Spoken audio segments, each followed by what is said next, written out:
Demain, vendredi 14 mars, c'est la pleine lune. Aujourd'hui, je suis réveillée depuis 2h30 du matin. Donc, on va aller voir les énergies de cette pleine lune, évidemment.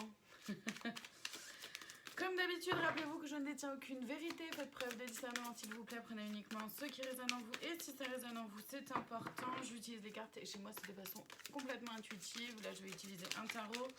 Et je ne connais absolument pas les cartes du tarot. Donc, les tarologues, ne me tombez pas dessus, j'y connais rien. Ça me sert simplement de support. Ok, on a le 7 d'épée. Allez, ça commence, ça commence. Et ben voilà, on a le choix de se battre ou de fuir. Voilà. Alors se battre, c'est un grand mot, hein, mais dans le sens où on a le choix d'affronter nos peurs. C'est vraiment complètement encore en lien avec nos peurs. Ouais, l'hiérophante. Voilà, on a le choix d'affronter nos peurs ou de s'enfuir face à elles. Voilà, et de prendre nos jambes à notre cou. On a le droit, hein, on a le droit de fuir face à nos peurs, évidemment. C'est pas tellement conseillé, hein, évidemment, parce que c'est pas ce qui fait qu'on avance, qu'on comprend des choses et qu'on grandit, qu'on évolue, que du coup on fait monter notre taux vibratoire, qu'on fait monter le taux vibratoire de la Terre, ou alors que simplement on accompagne cette montée du taux vibratoire de la Terre, parce que le taux vibratoire de la Terre augmente, qu'on suive ou pas, il augmente. C'est notre job à nous de suivre. Et pour ça, ben, c'est vrai que c'est pas tellement conseillé de fuir face à nos peurs. Voilà. Il y en a une qui est pas contente. Ma chienne, qui n'aboie jamais, ou vraiment très rarement, est en train de grogner. Elle est pas contente.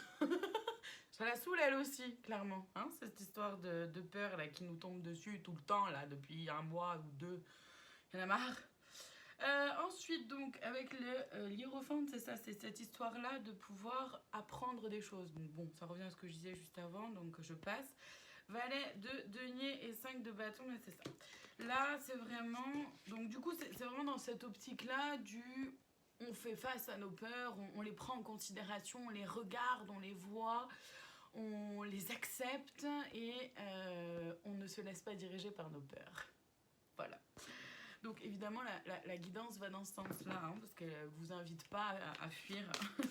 Donc forcément, on reprend, il y a une reprise de pouvoir. Et de pouvoir créateur, c'est pas le pouvoir de l'ego, d'accord? C'est du pouvoir créateur. Du coup, forcément, il y a plus de puissance, de force intérieure, de confiance en soi aussi. On arrive plus facilement à se positionner. Évidemment, il y a des chamboulements, hein, des choses qui s'effondrent. C'est normal. Et vraiment, on avance par rapport aux émotions.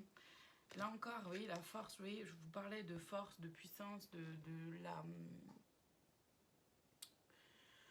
Je perds mes mots. De la puissance du mental, de la puissance de créateur, oh là là, du mental, oui, mais du mental qui est à notre service, pas le mental égo qui nous dessert, ok?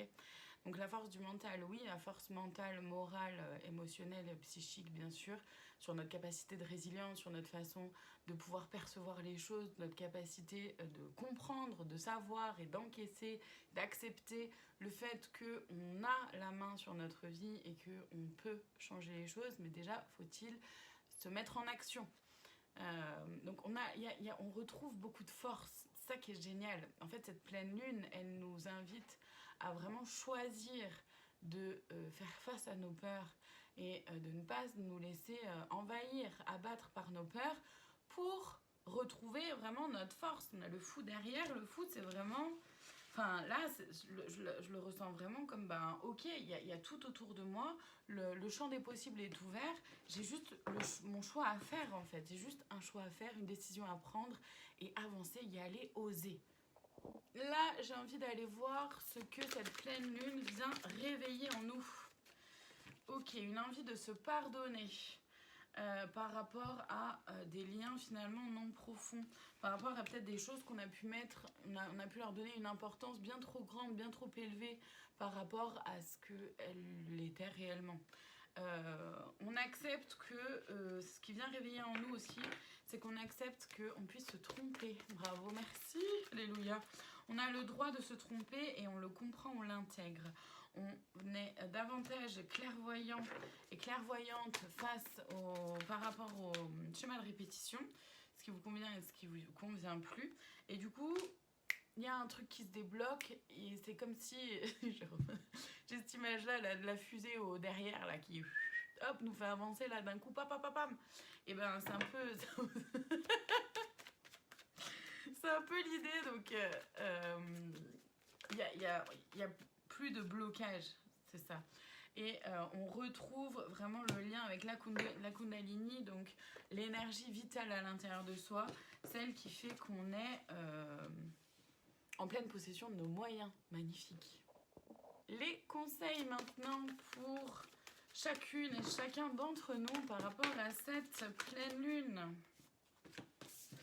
Qu'est-ce qu'on a? Soyez reliés à votre centre. Oui, c'est très important du coup d'être connecté à soi, connecté à ce qui se vit à l'intérieur, connecté aussi à qui on est, d'accord, réellement à l'intérieur de nous, dans notre essence, dans nos valeurs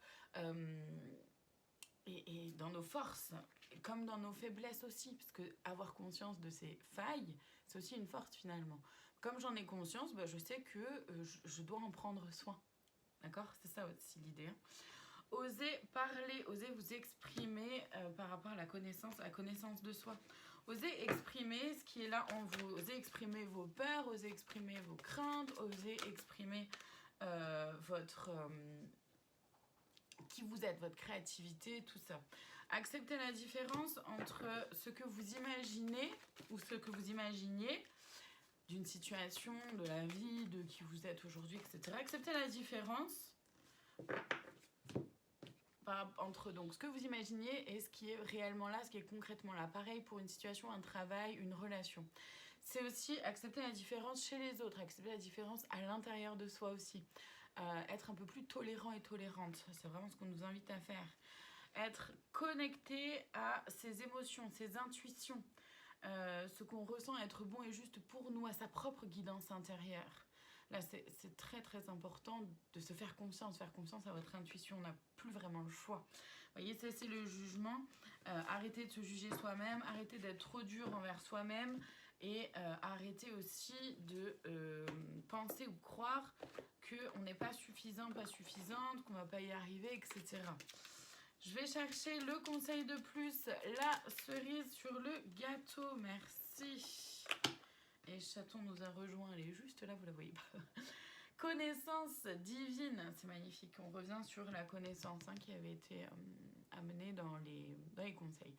Ferme les yeux et concentre-toi sur ta respiration. Ça peut être très important de faire des exercices de respiration pour revenir aussi dans l'instant présent, dans l'ici et maintenant. Ressens la paix à l'intérieur de toi. Au-delà de tes pensées réside ta vérité, ton moi authentique qui est amour éternel. C'est vraiment vers ça qu'on nous invite à aller, vers un soi authentique, vers sa propre vérité, pour pouvoir rayonner, vibrer, illuminer la terre d'un amour éternel. Bonne pleine lune à chacune et chacun d'entre vous. Bonne nuit et rechargez vos pierres. À bientôt.